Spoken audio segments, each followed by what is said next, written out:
This is the first economic decision that has been taken, and in this economic decision, top sources in the government have told me isolation of China, punishment of China has begun. It begins with the Telecom Ministry. The Telecom Ministry is going to rework its tender for BSNL's 4G upgradation. Chinese companies will not be allowed to participate in the new tender that's going to be put out for BSNL 4G upgradation. In fact, the Telecom Ministry is also likely to meet with all private telecom operators and ask them to avoid and to do away with using Chinese telecom companies for their networks. Madhav Das Gopalakrishnan, senior editor, joins me live on this big breaking story. Madhav, the first move has been made. We've been saying India will punish China, and the economic hitback begins right here on the News Hour tonight with the decision coming in from the Telecom Ministry. Well, yes, in fact, Navika, this question had been put forth because, telecom and electronics are two areas where China has a huge influence. And this is a massive development where, in fact, the Telecom Ministry has decided to rework the tender as far as BSNL's 4G upgradation is concerned. Now, this also has important bearing because we know another telecom company of China, Huawei, is very interested and very keen as far as the 5G upgradation is concerned. As and when that happens in any point of time in the future, at that point of time also will a similar policy be adopted. This is, of course, in the case of a PSU, that is BSNL, where this massive development has taken place. But in the future as well, when it comes to manufacturing, when it comes to telecom, will a similar policy really be taken as far as the government of India is concerned vis-a-vis China and Chinese manufacturing companies as well as telecom companies? This is a very important development, no doubt, and thereby certainly in the wake of what has happened thus far, the process of formal decisions such as these vis-a-vis Chinese companies, can this be sustained in the longer run? Because this will be a very important question as far as India is concerned. Navika.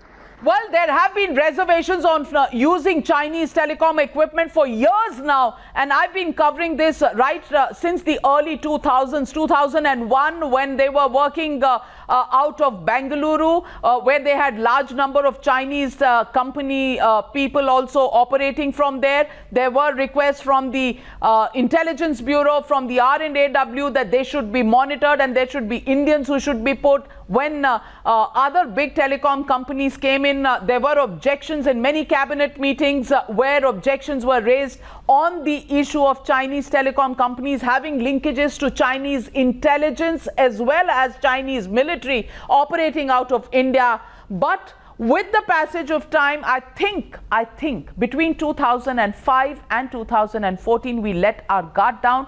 Today, are we paying the price of that? We don't know. But the fact is, the Modi government has hit right back with taking the first decision to punish China, keeping China telecom companies out of first the BSNL 4G tender, and now also taking up the issue with private telecom operators. Thank you, Madhav, for joining me. Let's go across and look at how is this playing out politically. The Prime Minister was very emphatic on Uri and Pulwama revenge. I want to play out that soundbite because the Prime Minister today, when he made that statement, stood up to the same resolve. But our political class probably doesn't quite get it.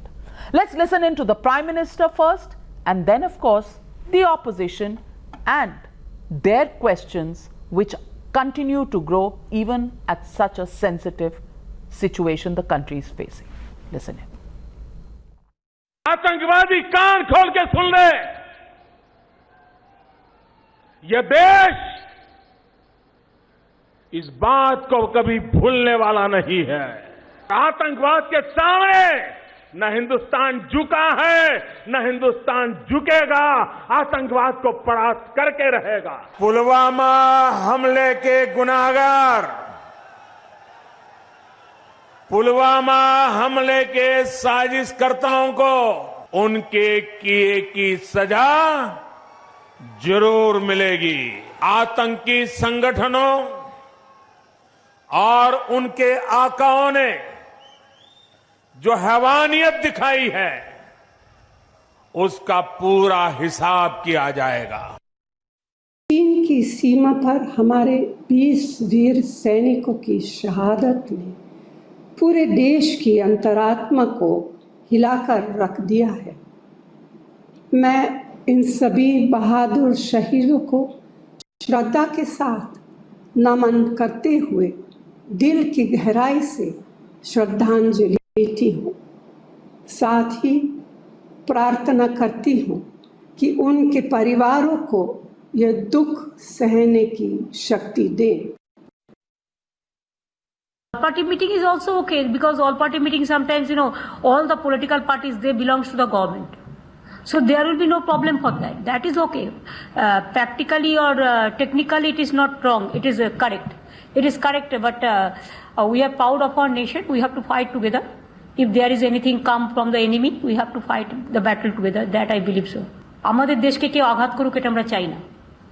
আমাদের দেশকে কেউ আক্রমণ করুক আঘাত করুক আর আমরা চুপচাপ বসে থাকবো তা নয়। বাট একটা জিনিস মনে রাখবেন যে এর দুটো সাইড আছে, একটা ওয়ার করছে আর একটা নেগোসিয়েশন আছে, ডিপ্লোম্যাটিক চ্যানেল আছে। সুতরাং what channel will be useful, that let the government of India to decide. Well, there have been many comments that have been coming in questioning the Indian government. But first, let's take a look at the lies that China has put out. When India said that China has erected a structure in Galwan after disengagement talks, that's what the External Affairs Minister said today in his conversation with his counterpart in China. China says India forces broke consensus and that was reached at the military level talks. Look at the lies that China peddles. Chinese side took premeditated and planned action is what India said. China says Indian troops crossed the LAC, provoked deliberately. India said Chinese responsible for the violence that resulted in casualties. China says Indians started the fierce fight. India said that the fact of the changes on the ground violates status quo. China says India must immediately stop all provocative actions. And India says unprecedented will seriously impact bilateral relationship. China says mustn't underestimate will of China to safeguard their territorial integrity. That's what China really says. But in our own country, we have politicians who come out and ask the Prime Minister on what his resolve is.